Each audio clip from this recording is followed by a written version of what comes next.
নমস্কার বন্ধুরা, মনের মুকুর গল্প পাঠের আসরে আপনাদের সকলকে স্বাগত। আজ আমি আপনাদের শোনাব আশাপূর্ণা দেবীর একটি খুব সুন্দর ছোট গল্প। গল্পের নাম ত্রাণকর্তা।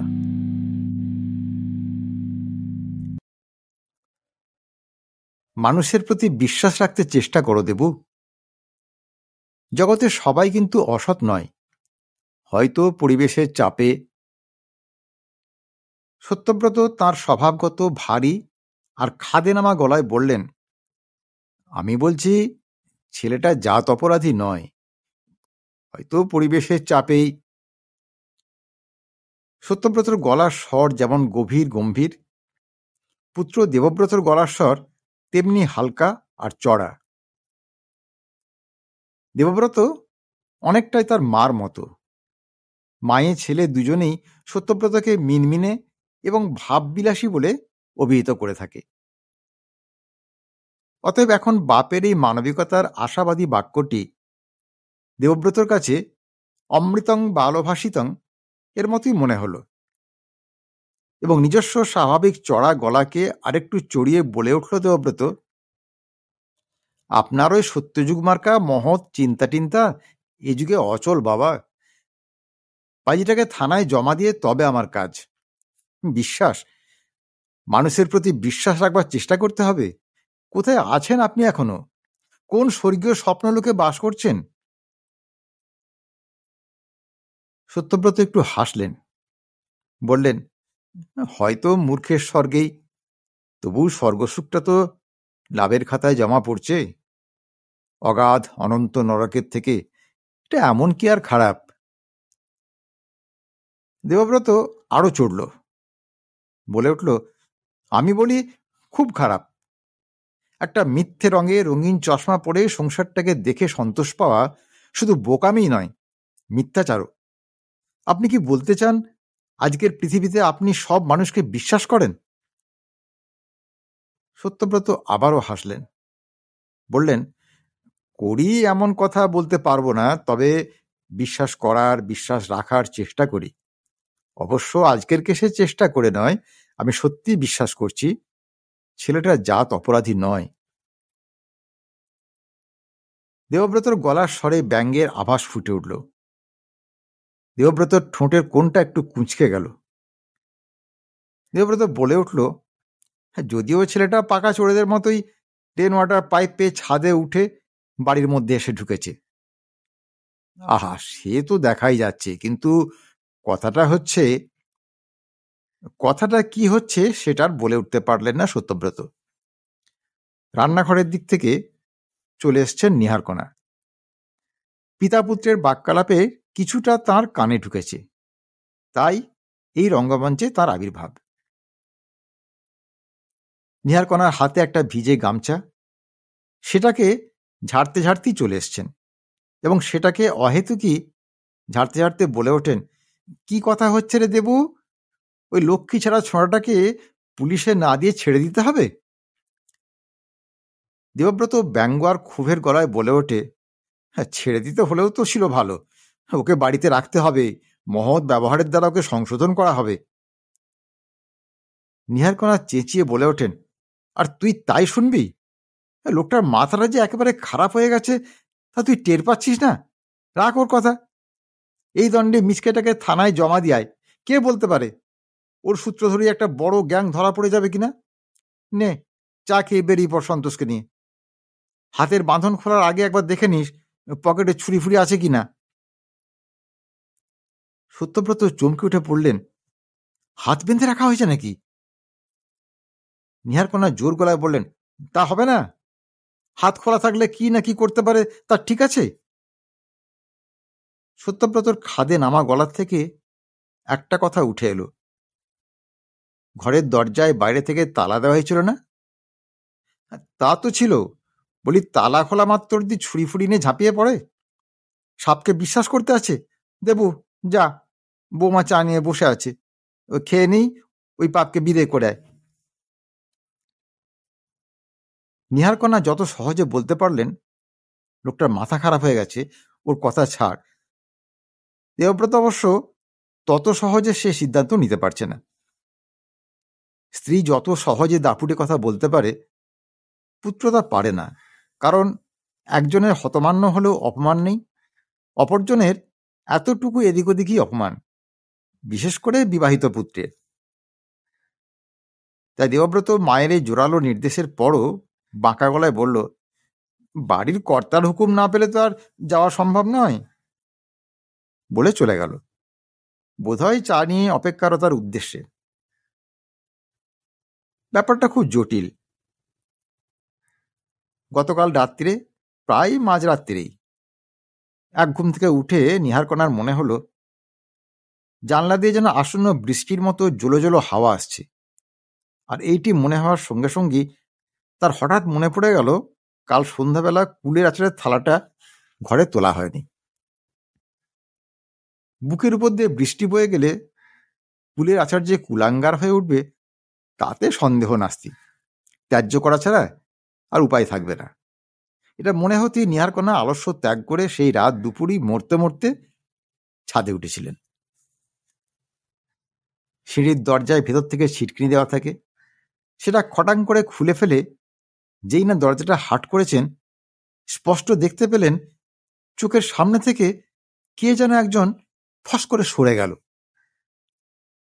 নিহারকণা এমন ভীতু নন যে ভূত ভাববেন, অতএব ফট করে ছাদের সামনের আলোর সুইচটা অন করে দিয়ে চেঁচিয়ে উঠলেন, কেরা, কে ওখানে? ওখানে যে সে অবশ্য সরে এসে বলে উঠল না, আমি। নিহারকণা তাই পরিত্রাহী চিৎকার করে উঠলেন, চোর, চোর!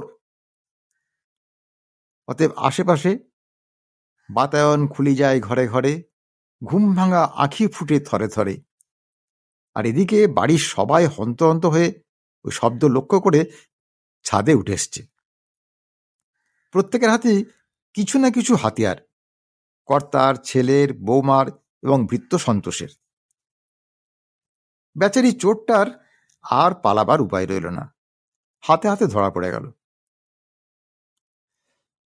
বছর 12-13 একটা কাদা খোঁচা চেহারার হ্যাংলা মার্কা ছেলে, পরনে একটা সুতো ঝুলে পড়া হাফ প্যান্ট আর গায়ে একটা পিঠ ছেঁড়া গেঞ্জি। সন্তোষ তার হাত ধরে হিড় হিড় করে টেনে এনে আলোর মুখোমুখি দাঁড় করালো। আর সেই সময়ে সকলেরই মনে হলো মুখটা যেন খুব চেনা চেনা লাগছে। কে তুই? ছেলেটা ঘাড় গুঁজে সন্তোষের বজ্রমুষ্টি থেকে নিজেকে ছাড়িয়ে নেবার চেষ্টা করতে করতে বলল, কেউ না। কেউ না? বেটা পাজি শয়তান, বল কে? বলান অবশ্য গেল না, তবে নিহারকণার তীক্ষ্ণ অনুসন্ধানী দৃষ্টি প্রশ্নের উত্তরটা আবিষ্কার করে ফেলল। নিহারকণার চাঁচা ছোলা গলার প্রশ্নটা রাতের আকাশকে বিদীর্ণ করে ঠিকরে উঠল, তুই পারুলের ছেলে কানাই না? ছেলেটা ঘাড় গুঁজে থেকেই এবং হাত ছাড়াবার চেষ্টা করতে করতে কিছুক্ষণ পরিচয়টা অস্বীকার করার চেষ্টা করল। বলল, পারুলকে তা কোশ্মিনকালেও জানে না। আর তারপরই হঠাৎ কেঁদে ফেলে গর্জন করে উঠল, হাতটা ভেঙে দেবে নাকি? ছেড়ে দাও বলছি। সত্যব্রত বললেন, ছেড়ে দাও সন্তোষ, এই পাকাটির মতো হাড় ভেঙে যেতেও পারে। অতএব সন্তোষকে ছাড়তেই হলো। ছেলেটা হাতটায় ফুঁ দিতে দিতে বলে উঠল, এমন মোচড় দেবে যেন স্ক্রুপের পেঁয়াজ মারছে, আঙ্গুল না সাঁড়াশি। না, এ ছেলে পারুলের ছেলে কানায় না হয়ে যায় না। কথার ভঙ্গেই সঠিক চিনিয়ে দিয়েছে। পারুল একদা এ সংসারে বাসন মাজুনি ছিল। কানায় নামের বছর 2.5-3 ছেলেটাকে নিয়ে কাজ করতে আসতো এবং ছেলেটার হাতে ধরিয়ে দেওয়া বাঁশের রুটি অথবা শুকনো পাউরুটির টুকরোটা শেষ হওয়া মাত্রই এমন চেঁচাতে শুরু করত যে সত্যব্রত হাতের খবরের কাগজ নামিয়ে রেখে বিপন্ন গলায় বলতেন, ওরে বাবা, এ কানাই না সানাই, তোকে কিছু দাও না। নিহারকণা রেগে বলতেন, সেটা আশা মাত্রই দেওয়া হয়েছে। তবু আবার দিতেন 4টি মুড়ি মুড়কি, কি 2খানা মিওনো বিস্কুট, না দেওয়ার উপায় কি? ছেলের চেঁচানির জ্বালায় যদি কাজ অসমাপ্ত রেখে চলে যেতে বাধ্য হয় পারুল। ভারী পেয়ারের লোক ছিল পারুল নিহারকণার, যেমন পরিষ্কার কাজ তেমনি নম্র ব্যবহার। যত বেশি কাজই পড়ুক কখনো বেজার হতে জানত না। নিহারকণা বলতেন, তোর ছেলেটা আর একটু বড় হলে স্কুলে ভর্তি করে দেবো পারুল, চেঁচানি কমবে। তা বড় হয়ে চেঁচানি ক্রমশ কমেছিল, তবে স্কুলে ভর্তি করে নয়। স্কুলের নামে কানায় শতহস্ত দূর। সেই ভয়ঙ্করের হাত এড়াতে কানায় গেরস্থর কাজ করতে বসত টেনে টেনে। দাদুর জুতো জোড়া কি ধুলো ধুসুন্তি, বাড়িতে কি একখানা বুরুষও নাই। খুঁজে পেতে বুরুষ এনে ঝাড়তে বসত। খবরের কাগজগুলো সিঁড়িতে ডাই করে কে রাখে, দেখতে বিচ্ছিরি লাগে না? বসে বসে চোস্ত করে কাগজগুলো পাট করে থাক দিয়ে সাজিয়ে রাখত সিঁড়ির জানলায়। চটজলদি কাজও করত। উরে বাস, এখানে জল ফেলে ঢেউ দিয়েছে কে? মানুষের আচার খেতে খুব মজা হবে কেমন? কোত্থেকে একটা নেতার টুকরো জোগাড় করে মুছতে বসত। তো এই ছেলেকে কে স্কুলে পাঠাতে যাবে? ক্রমেই বালকভৃত্যের পোস্টটা প্রায় পেয়েই যাচ্ছিল। তখনও এ সংসারে সন্তোষের আবির্ভাব ঘটেনি, আবির্ভাব হয়নি বৌমারও। বড় আরামেই দিন যাচ্ছিল নিহারকণার। কিন্তু এমনই কপালের ফের নিহারকণার, ভরন্ত বয়সে জলজান্ত পারুলটা কিনা একদিনের ভেদবমি হয়ে মরে গেল। নিহারকণা কপালে করাঘাত করে লোকের কাছে আক্ষেপ করতে লাগলেন, বাসন মাজুনি কাপড় কাচুনি কাজের লোকেরা ছেড়েই তো যায়, জানি মরে যায় এমন কখনো শুনেছ? মনে মনে ভাবতুম এবার ওর মায়নাটা একটু বাড়িয়ে দেব। তা বেচারি পারুল তার স্নেহময়ী মণিবাণীর মনের এই সুবাসনটির খবর না জেনেই চলে গেল। নিহারকণার চোখে সর্ষে ফুলের ক্ষেত। কানাইয়ের মা মরায় পিসি এসে নিয়ে গেল। তখন কানাইয়ের বছর 7 বয়স। এতদিন পরে সেই কানাই কাঠগড়ায় দাঁড়িয়ে প্রবল জেরার মুখে, চোর হয়ে উঠেছিস পাজি, আর এই বাড়িতে চুরি করতে ঢুকেছিস? নেমো খারাম পাজি কোথাকার। পাজিটার জোর গলার প্রতিবাদ, কখনো সে চুরি করতে ঢোকেনি। শুধু কি? শুধু বল বল শয়তান, শুধু কি? ওরা যে বলল যে তুই এ বাড়ির সন্ধান সুলুক সব জানিস, কোনো পেকারে বাড়ির মধ্যে ঢুকে পড়ে দুয়ারটা খুলে দে, তাহলে 5টা টাকা পাবি। খুব শিক্ষে হয়েছে, টাকা তো জুটবে কাঁচকলা, লাভের মধ্যে হাতখানাই গেল। ইহানো বাক্য বলির পর ছোনাটা যে চড়চাপ্পর গাঁটটা খাবে না এমন তার হতে পারে না, বিশেষত যেখানে দেবু এবং সন্তোষ উপস্থিত। বেশ মোক্ষম মোক্ষম থাপ্পড়ি পড়েছে এবং তার সঙ্গে পুলিশে দেবার শাসানি। প্রহারের বহর দেখে সত্যব্রত না বলে পারেননি, এখানেই যদি হতভাগে ফিনিশ করা হয় দেবু, তো কাকে আর পুলিশে দেবে? এটা তো জানো যে আইন নিজের হাতে তুলে নেওয়া এটা একটা অপরাধ। পুলিশ যদি ওর গায়ে মারের দাগ দেখে, হয়তো আমাদেরও ধরে চালান করে দিতে পারে। পুলিশের ভয়ে না হোক বাবার প্রতিবাদে বিরক্ত হই প্রহারটা ছেড়ে দিয়েছিল দেবু, অগত্যা সন্তোষ। এবং তখনই নিহারকণা নির্দেশ দিয়েছিলেন, নেমো খারামটাকে এখন সিঁড়ির নিচে কয়লার ঘরে তালা বন্ধ করে রেখে দেবু, সকাল হলে পুলিশে দিয়ে আসবি। তখনও পাপিষ্ঠ কানাই সতেজে প্রতিবাদ করে উঠেছিল, পুলিশে কেন? আমি তোমার কিছু চুরি করেছি নাকি? এ সময় সত্যব্রত বলে উঠেছিলেন, আরে চুরি না করেছিস, চুরি সাহায্য করেছিস কিনা সেটা বল। দরজা খুলে দেওয়ার মানে কি জানিস না? মানে ছি ছি, 5টা মাত্র টাকার লোভে তুই। কানাইয়ের তেজের আগুনে জল পড়ে গিয়েছিল, আর সেই জলের কয়েক ফোঁটা তার চোখ দিয়ে ঝরে পড়েছিল। 5টা মাত্র টাকা, আহা, 3 দিন পেটে দানা না পড়লে তখন বুঝতে ঠেলা। নিহারকণা কড়া গলায় বলেছিলেন, দেখছো দেখছো আসপদ্দা, বলি পেটে 3 দিন দানা পড়ে নাই বা কেন? তোর বাপটাও কি মরেছে নাকি? তা এক প্রকার মরেইছে, কোত্থেকে একখান খান্ডারনিকে নিয়ে এসে সংসারে প্রতিষ্ঠা করেছে। নিজেরই হাড়ির হাল, তো আগের পক্ষের ছেলে। উফ, যেন কথার জাহাজ। বলি, বয়স তো হয়েছে, তা কাজকর্ম করিস না কেন কিছু? কানাই অবজ্ঞা ভরে বলেছিল, ওহ, কাজ? হ্যাঁ, দেশশুদ্ধ সবাই যেন আমার জন্য কাজ নিয়ে বসে আছে। কই দাও না একখানা কাজ জুইটে, দেখি কত বাহাদুর। এই বাচালতা আর যার হোক, নিহারকণার বৌমার আর সহ্য হয় না। সেই জটলাকে উদ্দেশ্য করে অথবা আত্মগতভাবেই বলে ওঠে, সারা রাত ধরেই এই মুক্তাঙ্গন নাটক চলবে নাকি? আমার আর ধৈর্য নেই বাবা, আমি শুতে যাচ্ছি, বলে হাই তুলে নেমে যায়। পরক্ষণেই নাটকেই জবনিকা পড়ে যায়। দেবু সন্তোষের সাহায্যে তড়িঘড়ি ছেলেটাকে সিঁড়ির তলার সেই ঘরটায় ঢুকিয়ে দিয়ে তালা বন্ধ করে দিয়ে আসে। যে ঘরটা একদা কয়লা ঢালা থাকতো বলে এখনো কয়লার ঘর নামেই চিহ্নিত। ঘরটা এখন কি আছে? কি নেই? কয়লা বাদে সবই আছে, অর্থাৎ সংসারের যাবতীয় ফালতু মাল, যেসব জিনিস কোনো কালেও কোনো কাজে লাগবে না, অথচ কোনোদিন ফেলাও যাবে না। তো ঘরটায় সব থেকে যেটা বেশি আছে সেটা হচ্ছে আরশোলা। সত্যব্রত একবার ক্ষীণ স্বরে বলেছিলেন, হ্যাঁ, আরশোলায় রাতারাতি সাবার করে ফেলবে না তো ছেলেটাকে? দেবব্রত বলেছিল, তবে না হয় আপনার ঘরে নেই, তাকে শুতে দিন।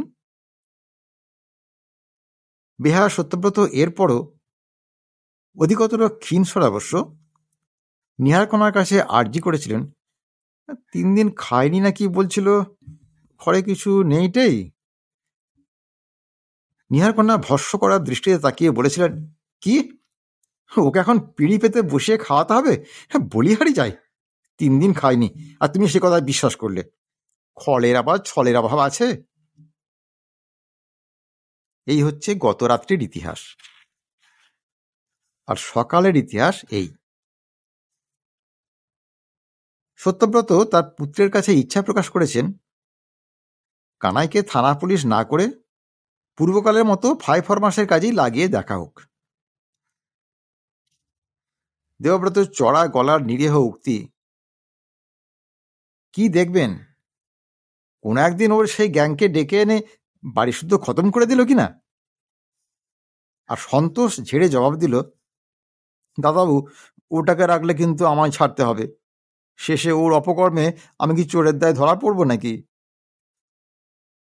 তথাপি সত্যব্রত বলে উঠেছেন, মানুষের প্রতি বিশ্বাস রাখতে চেষ্টা করো দেবু, জগতে সবাই কিন্তু অসৎ নয়, পরিবেশের চাপেই হয়তো।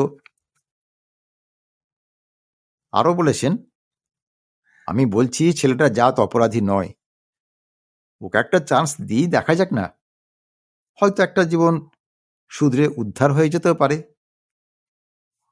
নিহারকন্যা অবশ্যই কথা পাগলের প্রলাপ বলে উড়িয়ে দিলেন, কিন্তু দেবু ঘোষণা করে গেল, বাড়ির কর্তার হুকুম না পেলে তার দ্বারা কিচ্ছু সম্ভব নয়। কিন্তু কেউ ভাবেনি এহেন মোক্ষম সময়ে সত্যব্রত এমন একটা দুঃসাহসিক কথা বলে বসবেন। কিন্তু বলে বসলেন। একটু হেসে বললেন, বাড়ির কর্তা এই বদনামের দায়ভারটা যখন বইতেই হচ্ছে, তখন একবার না হয় সেই ভাড়ের কিছুটা উসুল হোক। অর্থাৎ তার মানে কানাই এ বাড়িতেই থাকুক। ওহ, কিন্তু এরপর যদি তেমন কোনো ঝামেলায় পড়তে হয় তোমাদের, তো চোর গুন্ডার সহায়ক বলে আমাকে ওর সঙ্গে থানায় চালান করে দিও। নিহারকণা অনুভব করলেন, হঠাৎ ইস্পাতের দরজার সামনে সে দাঁড়িয়ে পড়তে হয়েছে তাকে। অতএব আর কিছু করার নেই, একমাত্র দরপহারির কাছে আপ্রাণ প্রার্থনা করা ছাড়া। কানায় রয়ে গেল। তাকে পড়বার জন্য জোয়ারযন্ত্র করে কিছু দিতেও হলো, এবং সকলের আগে তাকে পেট ভরে চা পাউরুটি খাওয়ানো হলো। হাড় গিলে মুখটায় পরিতৃপ্তির ছাপটা হলো দেখবার মতো। পরাজিতা নিহারকণা দরপহারিকে কাতর প্রার্থনা জানালেও সন্তোষকে নির্দেশ দিলেন, তুই কিন্তু একটু চোখে চোখে রাখবি। সন্তোষ উদাসীন গলায় বলল, আমি আর কি চোখে চোখে রাখবো, যা দেখছি ও তো বাবুর চোখের মণি হয়ে উঠবে, যা কানায় কানায় রব চলছে। আর বললে বিশ্বাস হবে না, কানাই রীতিমতো অভিযোগের ভঙ্গিতে বলল, আমার খাবার সে কলাই থালাটা নাই, ফেলে দিচ্ছ? আচ্ছা দিম্মা, সেটা তোমায় কি কামড়াতে ছিল? নাম এখন আবার অন্য থালা খুঁজে মরো। একখান ফাটা চাটা কলাই থালা ওই তোমার কয়লা ঘরের মধ্যেই রাখলেই তো হতো, শুধু শুধু কাজ বাড়ানো। এই হচ্ছে কানাইয়ের বাকভঙ্গি। সত্যব্রত নামের এক আত্মস্থ প্রৌঢ় ব্যক্তি কি ওর ওই বেপরোয়া বাকভঙ্গিতে আকৃষ্ট হয়ে মরছেন, নাকি এ তার একটা পরীক্ষা নিরীক্ষার উপাদান? তবু তাই বলে এত তাড়াতাড়ি পরীক্ষায় নেমে পড়াটা কি বেশি দুঃসাহস নয়? এখন তো নিহারকণা তাঁর দর্পহারির ক্যাপাসিটি দেখে উল্লসিত হচ্ছেন। ছেলে বউ আড়ালে হাসাহাসি করছে এবং সন্তোষ নামক পাজি ছেলেটা সামনেই দাঁত বার করে বলছে, কচি শশা খেতে এখন আপনাকে অনেক অপেক্ষা করতে হবে মেসোমশাই। আপনার সাধের নাতি গ্রামে গিয়ে শশা গাছ লাগাবে, জল সেচবে, গাছ বাড়িয়ে মাচা বাঁধবে, তারপর গিয়ে কচি কচি শশা এনে আপনাকে খাওয়াবে। হ্যাঁ, ব্যাপারটা ওই কচি শশা নেই। 3-4 দিন না যেতেই সত্যব্রত কানাইকে ডেকে জিজ্ঞেস করেছিলেন, কানাই, তুই শশা জিনিস কচি কি পাকা বুঝতে পারিস? ও মা, শোনো কথা, চিনব না আবার কেন? ফুলকচি হলে দুধের রং, নখ ফোটালেই বিঁধে যাবে। আর বুড়ো পাকা হলে, আচ্ছা আচ্ছা, ঠিক আছে ঠিক আছে, বুঝেছি, তুই চিনিস তো। যাদবপুর বাজারটা চিনিস তো? এই দেখো শোনো কথা, হ্যাঁ ওইখানেই বলতে গেলে আমার জন্মকর্ম। বেশ বেশ, দেরি করবি না তো? মোটে না, যাবো আর আসবো। দাও, টাকা দাও। সত্যব্রত ওর উৎফুল্ল মুখের দিকে একবার তাকিয়ে দেখে একখানা 20 টাকার নোট এগিয়ে দিয়েছিলেন। কানাই একটু থমকে বলেছিল, উরি বাস, এই যে অনেক টাকা, এত শসা কে খাবে দাদু? আরে দূর বোকা, সব টাকারই আনবি নাকি 5 টাকার নিবি? তো হিসিব মিলিয়ে বাকি টাকাটা ফেরত আনতে পারবি তো? কেন পারবো নি? শসা কিনে নিয়ে অগ্রে বাঁ হাতে 15টা টাকা দোকানের কাছ থেকে নিয়ে তবে ডান হাতে এই নোটটা ধরে দেব। দেখিস যেন তোকে দোকানি ছেলে মানুষ পেয়ে ঠকিয়ে না দেয়। ইস, ঠকালেই হলো আর কি। ছুটতে বেরিয়ে যাচ্ছিল, আবার ঘুরে দাঁড়ালো। দাদু, একটা শক্ত থেকে ঠোঙা দিতে পারবে? এই দোকানিরা যা বিচ্ছিরি ঠোঙা দেয়, ও মাঝপথই হয়তো ছিঁড়ে ছইড়ে যাবে। সত্যব্রত বলেছিলেন, এই সেরেছি, ঠোঙা আবার কোথায় পাবো আমি? তারপরই সদ্য আসা একখানা বিদেশি ম্যাগাজিনের মোটা ব্রাউন খামটা খুলে কানাইয়ের হাতে দিয়ে দিয়েছিলেন। পরক্ষণেই কানায় হাওয়া। বলা বাহুল্য, এই নাটকীয় দৃশ্যটি নিহারকণার অগোচরে থাকেনি। ওত পেতেই বসেছিলেন তিনি। ছেলেটা ছুটে বেরিয়ে যাওয়ার পর খুব শান্ত গলায় বললেন, তা হঠাৎ কচি শসা খাবার এত ইচ্ছে হলো যে? সত্যব্রত হেসে বললেন, হ্যাঁ এমনি, মনে হলো শসা দিয়ে মুড়ি খেলে মন্দ হয় না। তাই 5 টাকার শসা? আহা, আমি কি আর একা খাবো? সবাই খাবো। 5 টাকায় কি অনেক হবে নাকি? নিহারকণা অগ্রাহ্যের গলায় বলেছিলেন, সবাই খেলে এমন কিছু না, তো সন্তোষ কি আর আনতে পারতো না? না, পারবে না কেন?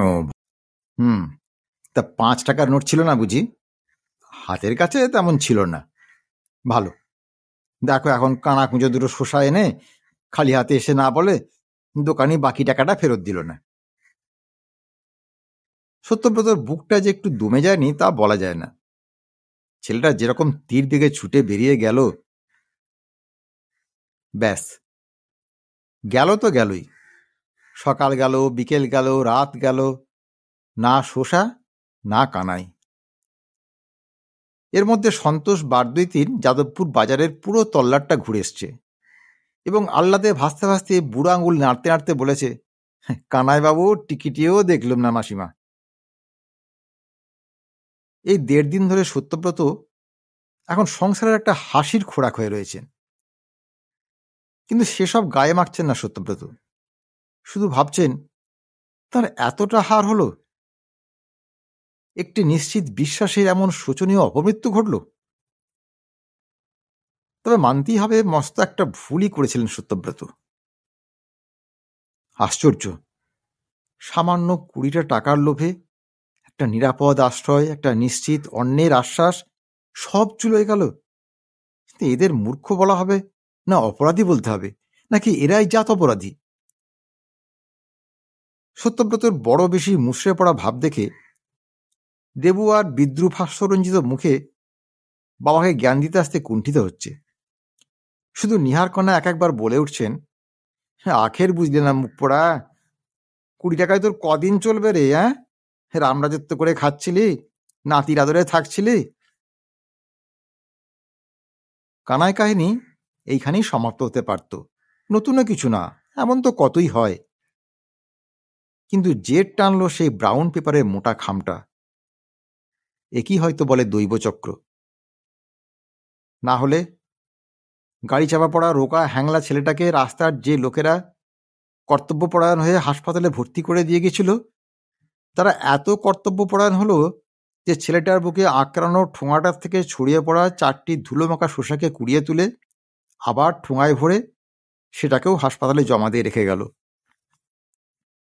আবার হাসপাতাল কর্তৃপক্ষেরও এত এনার্জি হলো যে সেই খামটার থেকে নাম ঠিকানা পেয়ে সত্যব্রত সেন নামের লোকটাকে জানিয়ে দিলেন, দেখতে চান তো চটপট চলে আসুন, আর বেশিক্ষণ নয়।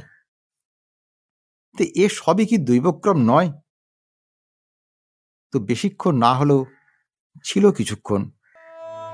সত্যব্রত কাতর ভয়ে বললেন, কানাই, তুই যাদবপুরে বাজারে না গিয়ে ঢাকুরে এলি কেন রে? কানাই অতি কষ্টে উত্তর দিল, ওখানে যে তেমন কচি শসা ছিল না দাদু, তো একটা লরি পাজি। সত্যব্রত কি নিজের মাথায় নিজে কিল মেরে একটা নাটকীয় দৃশ্যের অবতারণা করবেন? তা তো সম্ভব নয়। তাই শুধু স্তব্ধ হয়ে বসে থাকেন ওই মৃত্যুমলিন মুখটার দিকে তাকিয়ে। নিঃশ্বাস পড়ছে এখনো, আর বেশিক্ষণ পড়বে না। বেদনায় বিদীর্ণ হচ্ছিলেন সত্যব্রত, তো মুখে রেখায় যেন একটি প্রশান্তির আলো। এই আলো বুঝি কৃতজ্ঞতার। ছেলেটার কাছেই হয়তো কৃতজ্ঞ হচ্ছিলেন সত্যব্রত, যে নিজে মরে সত্যব্রত নামে মানুষটিকে বাঁচিয়ে দিয়ে গেল। পৃথিবীর প্রতি বিশ্বাস হারিয়ে ফেলা সত্যব্রত আর কোথায় আশ্রয় পেতেন? হয়তো পেতেন না আশ্রয়। দিনে দিনে শুধু ক্রুদ্ধ, রুক্ষ আর তিক্ত হতে থাকতেন।